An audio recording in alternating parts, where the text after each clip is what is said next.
And as a Donald Trump presidency takes shape, there are many who are thrilled and just as many others who are worried about the future. Today, local Somali leaders met to talk about the impact President Trump may have on their community. Cleo Green is live in the newsroom to tell us about the concerns. Cleo? All right, well, Kevin, leaders in the Somali community say they accept Donald Trump as their president-elect, but there's also a lot of healing that needs to be done first.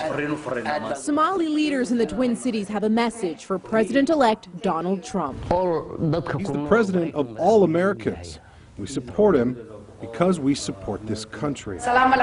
These Somali leaders say they felt a little uneasy with giving us their names. They fear Trump's presidency could jeopardize safety in the Muslim community.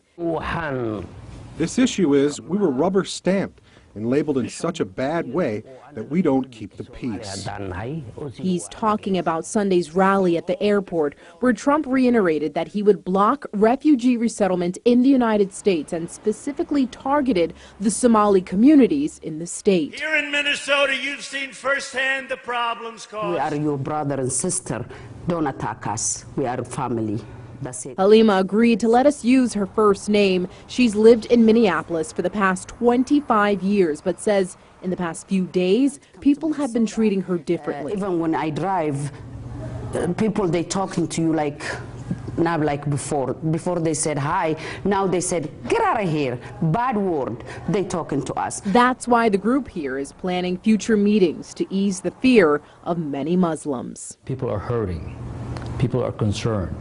There are fear in the community.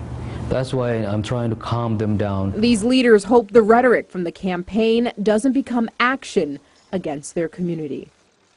All right, now Somali leaders also hope that Trump's election will foster a sense of solidarity among the marginalized. Now, the first community meeting is set for next week, but the details aren't in stone just yet. Back to you guys.